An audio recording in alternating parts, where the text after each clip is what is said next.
Court practice news में आपका स्वागत है। नमस्कार। आज तारीख है 11 सितंबर 2025 और हम जैसा कि हम करते हैं पिछले 2 दिनों की यानी 9 और 10 सितंबर की जो अहम कानूनी खबरें रहीं उन पर एक नजर डालेंगे। बिल्कुल, पिछले 2 दिन काफी हलचल भरे रहे हैं। सुप्रीम कोर्ट से लेकर हाई कोर्ट्स और निचली अदालतों में भी कई महत्वपूर्ण घटनाक्रम हुए हैं। हाँ, तो हमारी कोशिश यही रहेगी कि इन खबरों के पीछे जो कानूनी पहलू हैं उनके मायने क्या है उस पर थोड़ी गहराई से बात करें। जी, मतलब सिर्फ खबर नहीं, खबर के आगे पीछे क्या है उसे समझने की कोशिश करेंगे, जैसा कि प्रमुख कानूनी सूत्रों में रिपोर्ट हुआ है। तो चलिए शुरू करते हैं।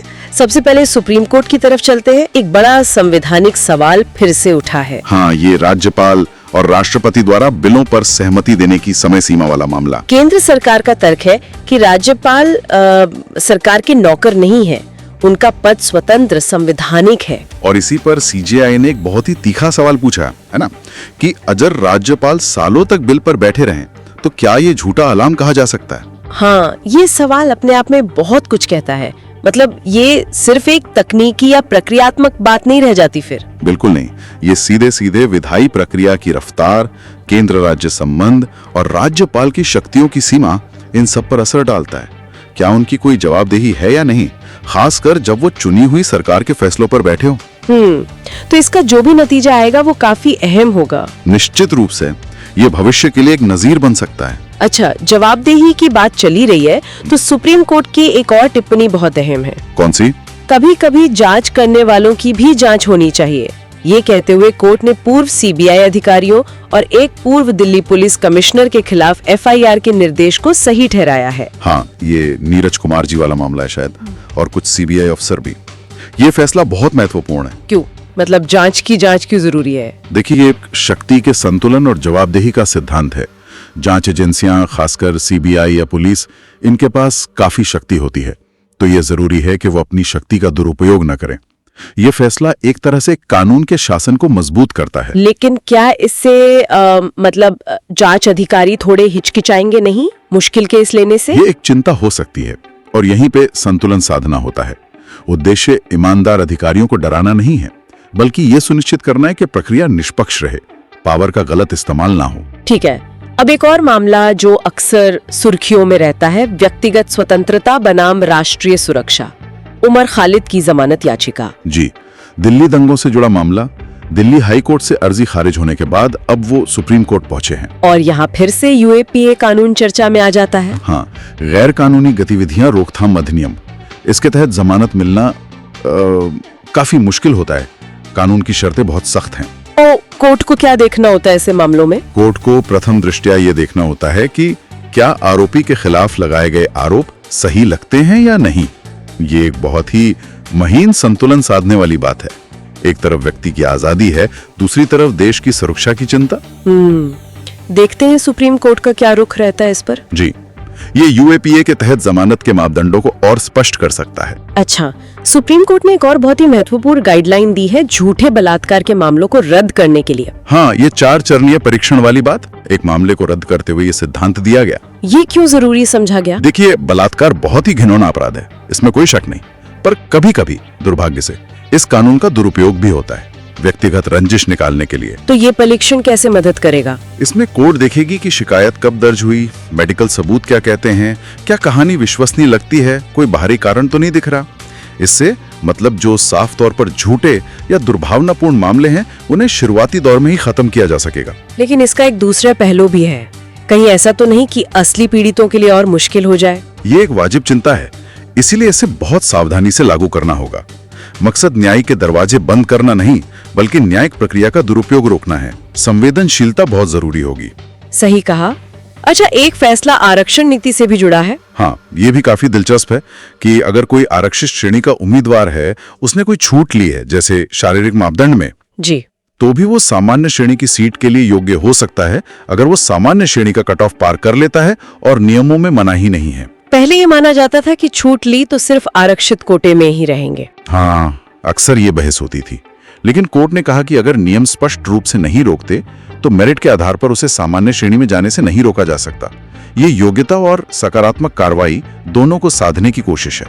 इसका असर तो सरकारी नौकरियों और एडमिशन पर पड़ेगा सीधा। बिल्कुल, चयन प्रक्रियाओं पर इसका असर दिखना चाहिए। और एक मामला आत्महत्या के लिए उकसाने से जुड़ा है। सुप्रीम कोर्ट ने कहा कि पड़ोसियों के रोजमर्रा के झगड़े धारा 306 के तहत नहीं आते। हाँ, ये भी अहम है। मतलब हर छोटी मोटी कहासुनी को आत्महत्या के लिए उकसाने जैसा गंभीर अपराध नहीं माना जा सकता। इसमें अपराध की गंभीरता और इरादे को देखना जरूरी है। अनुपात बनाए रखना महत्वपूर्ण है। ठीक है, एक जनहित याचिका भी आई है सुप्रीम कोर्ट में। कौन सी?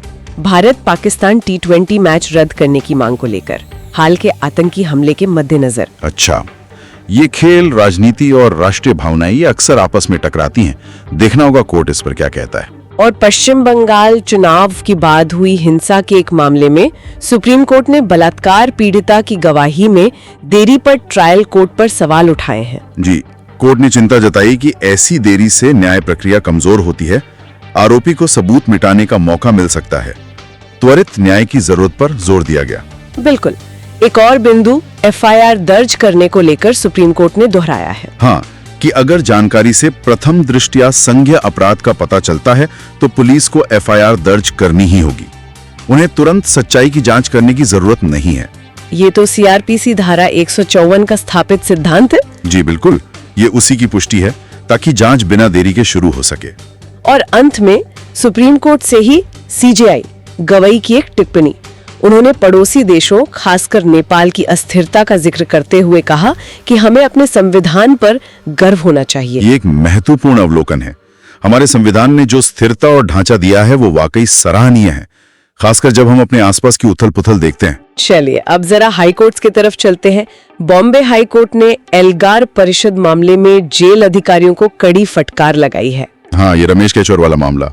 अंतरिम जमानत मिल गई थी लेकिन रिहाई में देरी हुई। कोर्ट बहुत नाराज था और उन्होंने जेल अधीक्षक से माफीनामा भी मांगा है। जी हाँ, यह वास्तव में दिलचस्प बात यह है कि ये सिर्फ एक व्यक्ति की आजादी का सवाल नहीं है, ये अदालती आदेशों के पालन में प्रशासनिक लापरवाही का मुद्दा है। अगर कोर्ट का आदेश नहीं माना जाएगा तो फिर व्यवस्था का क्या मतलब रह जाएगा। सही बात है। उधर दिल्ली हाई कोर्ट में करिश्मा कपूर के बच्चों से जुड़ा एक मामला है। हाँ, उनके पूर्व पति संजय कपूर की विरासत का मामला। कोर्ट ने उनकी दूसरी पत्नी प्रिया कपूर से संपत्ति का पूरा ब्यौरा मांगा है। इसमें क्या पेज है? लगता है वसीयत की प्रामाणिकता पर सवाल है। ऐसे पारिवारिक संपत्ति विवादों में पारदर्शिता बहुत जरूरी होती है। कोर्ट यही सुनिश्चित करने की कोशिश कर रहा है। और बॉम्बे हाई कोर्ट में ही मालेगांव ब्लास्ट मामले में बरी हुए कुछ आरोपियों के खिलाफ अपील दायर हुई है। हाँ, पीड़ितों के परिवारों ने चुनौती दी है। उनका आरोप है कि NIA ने सबूत ठीक से पेश नहीं किए जो पहले ATS ने जुटाए थे। तो अब हाई कोर्ट फिर से सबूतों को देखेगा? जी, अपील में यही होता है। ये आतंकवाद के मामलों में जांच की जटिलताओं और सबूतों के मूल्यांकन पर फिर से रोशनी डालता है। एक और चौंकाने वाला मामला बॉम्बे हाई कोर्ट से ही है। 2012 पुणे ब्लास्ट के एक आरोपी को 12 साल बाद जमानत मिली है। फारूक शौकत बागवान, 12 साल, वो भी इसलिए कि ट्रायल ही पूरा नहीं हो पाया। ये तो बहुत ही चिंताजनक है। बिल्कुल, ये हमारे सिस्टम में विचाराधीन कैदियों की स्थिति और न्याय में देरी की समस्या को उजागर करता है।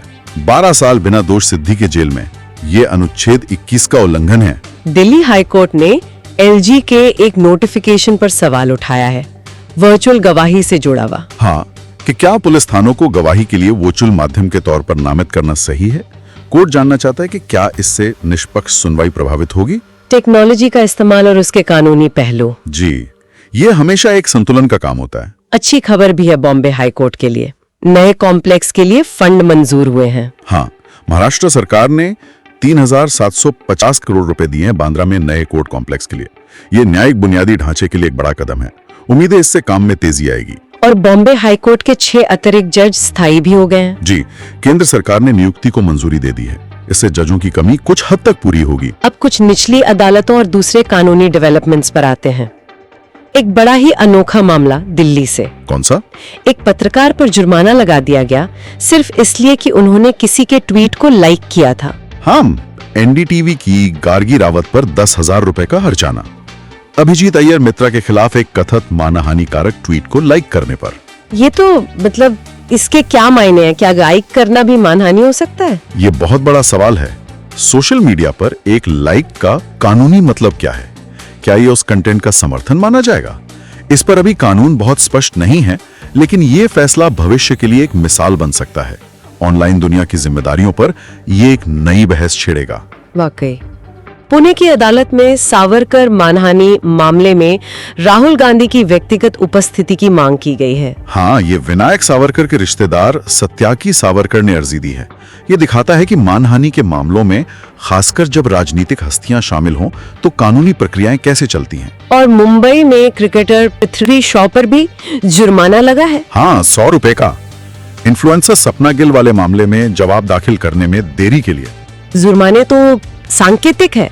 एक और ट्रेंड जो आजकल काफी चर्चा में है, कानूनी क्षेत्र में एआई का इस्तेमाल, आर्टिफिशियल इंटेलिजेंस। हाँ, हमने देखा कि AZB एंड पार्टनर्स जैसी बड़ी फर्म्स हार्वे AI जैसे टूल अपना रही हैं। अगर हम इसे बड़ी तस्वीर से जोड़ें तो इसका क्या असर हो सकता है? असर तो बहुत बड़ा हो सकता है।